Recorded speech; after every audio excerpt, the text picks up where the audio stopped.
Renungan hari Sabtu, Haleluya. Pergilah ke Galilea, di sana kamu akan menjumpai Dia yang telah bangkit.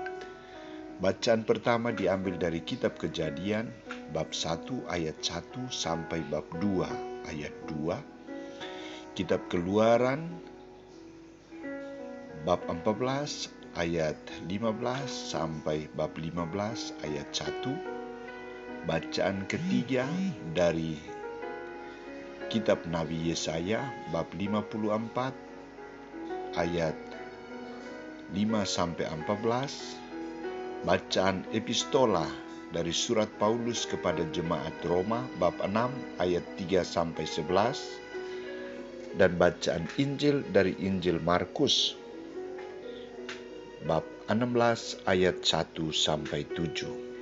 Saudara-saudariku terkasih, banyak orang mengatakan bahwa Paskah adalah perayaan kemenangan Tuhan atas kejahatan, keegoisan manusia, dan kedosaan manusia, atau peristiwa runtuhnya martabat manusia karena perbudakan dosa. Martabat ilahi Yesus dihancurkan oleh lumpur dosa manusia. Peristiwa ini membawa persoalan besar bagi para muridnya. Santo Markus menampilkan suasana para murid setelah wafat Yesus dan suasana yang terjadi ketika mereka tiba di makam Yesus. Pertama, suasana setelah wafat Yesus Kristus. Wafat Yesus Kristus membawa kegoncangan iman dan hidup para muridnya. Namun yang menjadi kekuatan mereka adalah mereka ada bersama dalam sebuah rumah, dalam sebuah tempat. Santo Markus menampilkan Maria Magdalena dan teman-temannya hanya memikirkan Yesus yang sudah menjadi jenazah. Mereka yang hidup pada zaman Yesus tidak mengerti tentang arti kitab suci bahwa Yesus telah bangkit dan hidup. Pikiran mereka hanya tertuju kepada siapa yang akan membantu mereka untuk menggulingkan batu besar itu. Tujuan mereka ke kuburan adalah hanya untuk meminyaki Yesus dengan rempah-rempah yang telah mereka sediakan. Mereka tidak membayangkan apa yang akan terjadi di kubur itu. Inilah suasana batin mereka pada saat itu. Kedua, situasi yang terjadi ketika mereka tiba di makam. Suatu kenyataan yang terjadi bahwa batu besar itu sudah terguling. Siapa yang menggulingkan batu itu? Mereka tidak tahu. Dan mereka bingung dengan peristiwa itu. Yang mengejutkan mereka lagi adalah seorang pemuda duduk di sisi kanan. Ia memakai jubah putih. Ia memberikan pesan peneguhan kepada mereka. Jangan takut.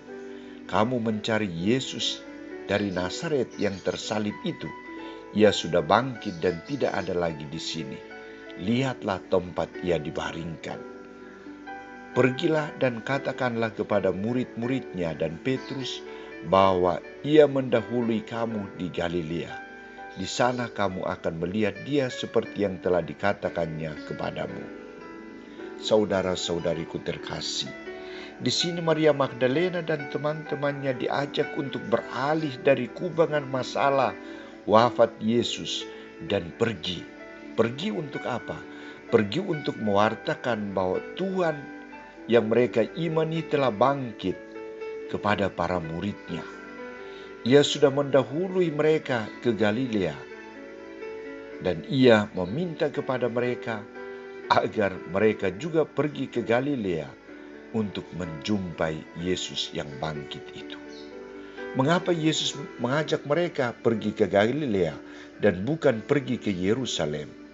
Karena di Galilea adalah tempat pertama ia memanggil mereka. Di Galilea adalah tempat pertama ia mewartakan kabar sukacita. Ia mengusir roh-roh jahat. Ia menyembuhkan banyak orang dari penyakit mereka.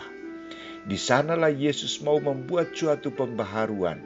Di sanalah Yesus mau menjadikannya sebagai tempat pertemuan dengan hidup baru yang terarah kepada masa depan. Galilea menjadi simbol hidup baru dalam terang kebangkitan Yesus. Saudara-saudariku terkasih, apa arti Paskah bagi kita? Bagaimana kita dapat menghayati pesan malaikat, "Pergilah ke Galilea, di sana kamu akan melihat Dia." Kita mau pergi ke Galilea yang mana? Galilea menjadi seruan yang halus agar kita melepaskan masa silam yang dilanda oleh perasaan cemas, putus asa, dan diwarnai rencana yang gagal. Inilah yang harus kita tinggalkan. Kedua, Galilea seperti hidup harian rutin kita, mengajak kita untuk kembali hidup sesuai dengan aturan yang berlaku, hidup berdampingan dalam kasih persaudaraan, hidup yang diterangi oleh cahaya baru Kristus, hidup yang tidak menciptakan luka-luka batin bagi orang lain, hidup yang bebas untuk mengembangkan diri dan mempercayakan orang lain, hidup di mana kematian tidak menjadi pusat perhatian lagi, di mana kematian tidak menjadi kesempatan pemborosan, di mana kematian yang disebabkan oleh sifat egoisme, ingin menguasai yang lain, tidak dipraktekkan lagi. Suasana Yerusalem seperti inilah yang harus ditinggalkan, karena Kristus yang telah bangkit tidak akan wafat lagi. Selamat merayakan Paskah. Semoga Tuhan yang bangkit membangkitkan kita semua mengalami kehidupan yang baru.